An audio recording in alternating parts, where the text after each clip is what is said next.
Se a gente for olhar para o dólar, desde 2018, ele estava lá na casa dos 3 e pouquinho, ele chegou a bater quase R$6, 5,85. E agora, finalmente, ele está abaixo de R$5, hoje sendo negociado próximo de 4,91. Isso daqui diz muita coisa sobre economia, muita coisa sobre a nossa vida, muita coisa sobre o nosso bolso e muita coisa também sobre os nossos investimentos. Então hoje preparei um roteiro aqui para refletir um pouco sobre o porquê isso aconteceu e qual é o impacto disso no seu bolso, e depois vamos passear um pouquinho sobre o que a gente pode talvez fazer ou refletir com o nosso dinheiro, ou pelo menos nos aproveitarmos disso de alguma forma. Então vamos lá, a gente vai falar sobre as causas dessa queda recente do dólar, se a gente está chegando ao fim da hegemonia do dólar como moeda global, é um tema bem importante, quanto deveria valer o real de fato e o que eu estou fazendo com o meu dinheiro de uma forma geral, porque o detalhe você já tem no Rumo ao Bilhão. Começamos então pela queda do dólar. Tá? A queda do dólar tem 3 motivos. O primeiro são os termos de troca, o segundo é a taxa de juros e o terceiro são as reservas internacionais. Então você precisa entender por que isso está acontecendo. Antes de entender por que está acontecendo, tem um pedido para você, tá? O roteiro tá bacana, o vídeo tá legal, o time tá engajado, tá produzindo, e eu peço para que você curta esse vídeo, tá? É muito importante para o nosso trabalho chegar a mais pessoas, então clica aqui no botão de curtir e ficarmos muito felizes com a sua curtida. Pois bem, o que é o termo de troca? O termo de troca é uma medida que compara os preços das exportações de um país com o preço das importações. Então,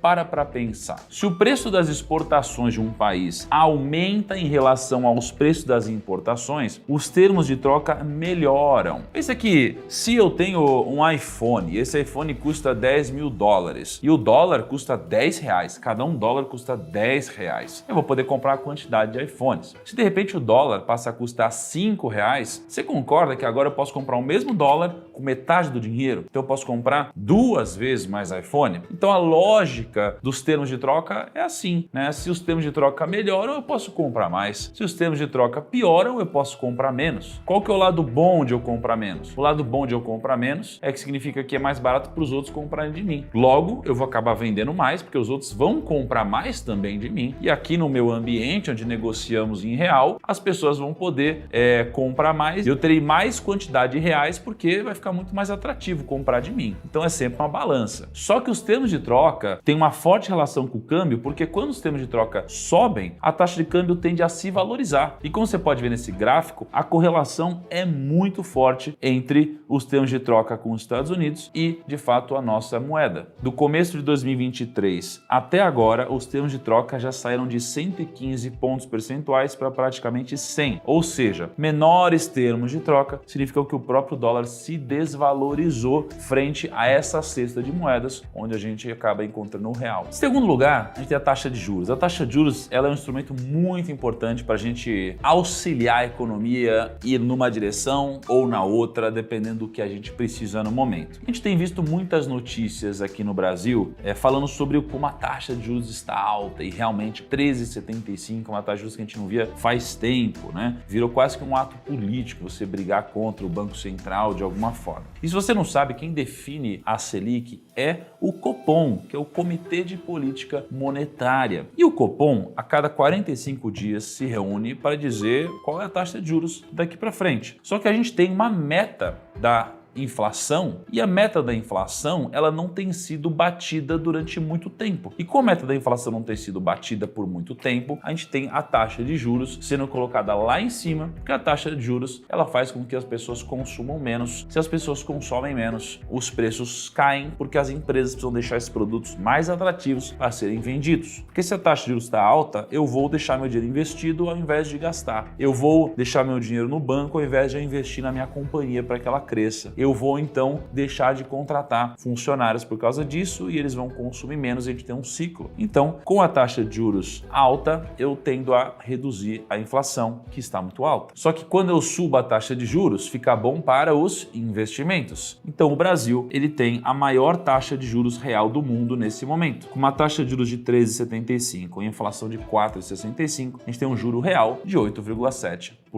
Ou seja, é maior do que todos os países aqui, ó. México México 4,12, China 2,93. Você tem países como a Suíça, que é negativo, o Canadá, que é negativo, Coreia do Sul, que é negativo. Então, quando fica muito atrativo investir no país, o que acontece? Você tem outros países mandando dinheiro para cá para investir na nossa moeda, para investir na nossa taxa de juros. Então, imagina que você é os Estados Unidos e você tem uma grana. Aonde você vai mandar? Poxa, se está muito atrativo aqui, vou mandar para o Brasil. E se eu mando para o Brasil, é natural que eu vou comprar real. Então, eu preciso vender dólar e comprar real. Se eu compro real, o real se valoriza. Se o real se valoriza, agora eu compro mais dólares com a mesma quantidade de real. E o real se valorizar, significa que o dólar vai valendo cada vez menos. Então, aí o dólar vale menos de 5 e assim por diante. E o terceiro fator é o fator reservas internacionais. Porque assim como a gente tem uma reserva de emergência, os países também têm, né? Isso daqui nos últimos governos foi um assunto muito falado em relação às reservas internacionais. E as reservas internacionais, elas geralmente ficavam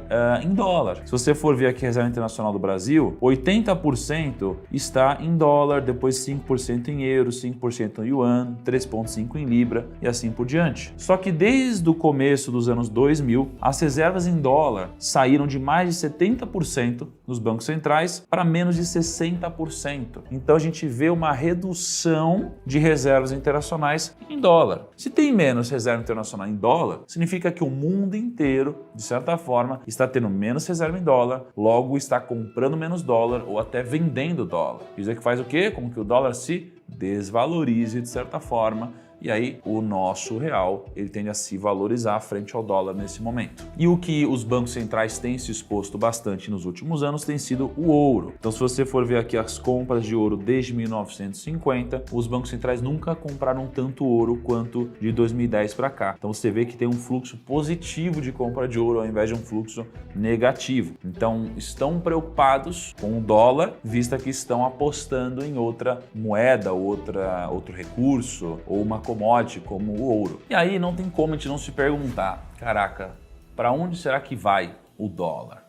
Será que é o fim da hegemonia do dólar como moeda global? Bom, tem dois pontos que eu quero trazer para vocês. Primeiro é sobre os pagamentos internacionais e segundo é sobre a moeda em transações comerciais. Existe um sistema global de pagamentos que talvez você não conheça chamado SWIFT. Ele é um tipo de rede bancária onde todos os bancos do mundo se comunicam e transferem recursos entre si. Ou seja, quando alguém envia dinheiro de um país para o outro, é provável que a gente envie dinheiro através do SWIFT. E o SWIFT publica um relatório todos os meses. Nesse relatório você consegue ver quanto dessas moedas tem transacionado, crescido ou diminuído. E a gente vê que as moedas que mais foram usadas em transações no mundo foram sempre o dólar, né, desde 2014, que são os dados que eu estou te apresentando. Só que em 2014 o dólar era responsável por 44% das transações. Em janeiro de 21 era responsável por 38% das transações e em janeiro agora 40%. Então a gente vê o quê? Que o dólar ele tem diminuído um pouco a sua expressividade e você vê que o euro está aumentando bastante. E o próprio yuan não tem crescido tanto assim, mesmo com a ascensão da China, mas o que eu queria mostrar para vocês é que o dólar, de certa forma, tem diminuído o percentual de transações e representatividade de uma forma global. Logo, tem menos gente comprando dólar. E o segundo ponto é sobre a moeda em transações comerciais, porque desde quando a gente teve o conflito de Rússia, Ucrânia e etc.,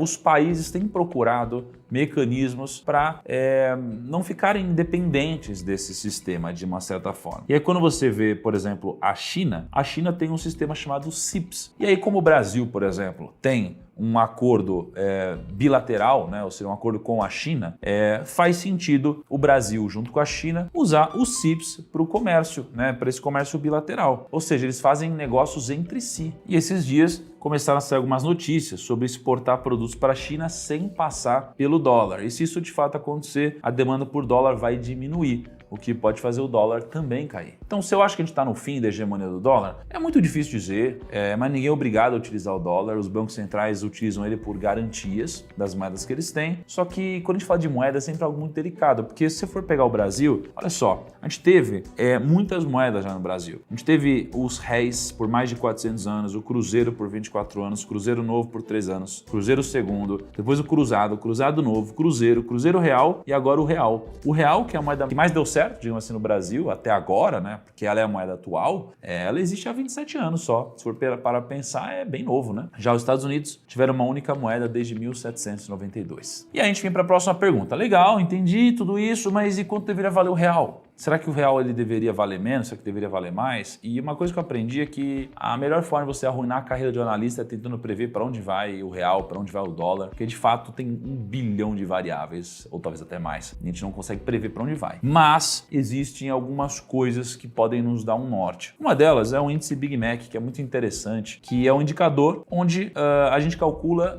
o preço do Big Mac em vários países e, em tese, esse mesmo produto deveria custar a mesma coisa em vários países diferentes. Porém, é claro que isso aqui não acontece e como não acontece, a gente consegue entender qual país tem uma moeda que está mais valorizada ou menos valorizada. E no Brasil, um Big Mac custa em média R$ 22,90, enquanto nos Estados Unidos custa $5,36. Ou seja, a taxa de câmbio justa seria em torno de R$ 4,27 para cada $1 se a gente fosse olhar para o índice do Big Mac. Se a gente puxa uma cesta de moedas de países emergentes, sem contar a China, e a gente cruza isso com o real, a gente vê que o real, de certa forma, desvalorizou mais do que a moeda dos países emergentes. Ou seja, por mais que a gente tenha os nossos problemas, será que a gente deveria ter uma moeda que desvalorizou mais do que os países emergentes? E dentre esses países eu tenho vários países perigosíssimos, por exemplo. E bom, o que eu estou fazendo com o meu dinheiro? Eu acho extremamente difícil e talvez consuma muito tempo para não necessariamente você acertar na sua conclusão de para onde vai o dólar, para onde vai o real. Então por isso eu aprendi há bastante tempo já a diversificar meu patrimônio. Então vocês sabem bem o que eu faço. Eu tenho 25% do meu capital em ações brasileiras, 25% em ações americanas, 25% em real estate e 25% em caixa. Eu vou te explicar o porquê faz sentido essa diversificação. Imagina que no ano zero eu tenho 50 mil reais em um ativo e 50 mil reais em outro ativo. Aí eu cheguei no ano 1, o que acontece é que o primeiro ativo subiu 100% e o segundo ativo ele caiu 50%. Então agora eu tenho 100 em um e 25 no outro. Aí no ano 2, o que acontece? O primeiro ativo ele cai 50% e o segundo ativo sobe 50%. Eu fiquei então no 0 a 0. Eu comecei o meu ano 0 com 50 mais 50, terminei o ano 2 com 50 mais 50, o mesmo patrimônio que eu tinha. Agora pensa no mesmo cenário, só que diversificando e rebalanceando o seu patrimônio. Eu tenho 50 no ativo A, tenho 50 no ativo B. Aí acontece o primeiro ano, onde um ativo sobe 100%, o outro cai 50%. Nesse momento, eu rebalancei meu patrimônio para que eu fique com 50% aqui e 50% aqui de novo. Agora, eu vou ter 62,50 em um, 62,50 no outro. O que acontece? Acontece no ano 2, onde um cai 50% e o outro sobe 100% de novo. A soma do meu patrimônio agora, então, é de R$ 156,25 ao invés de R$ 100.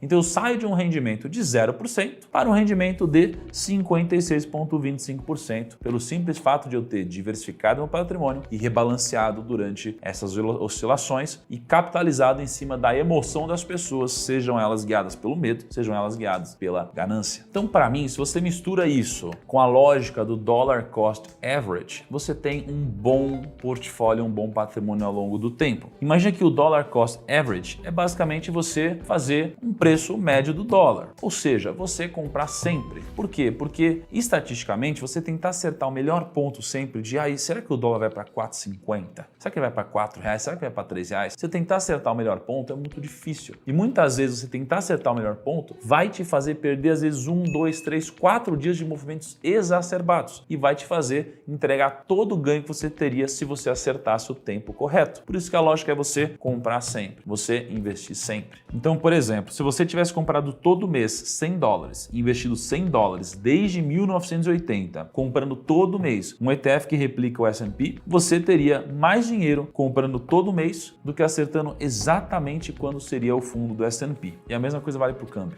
Grande abraço, até o nosso próximo vídeo e tchau.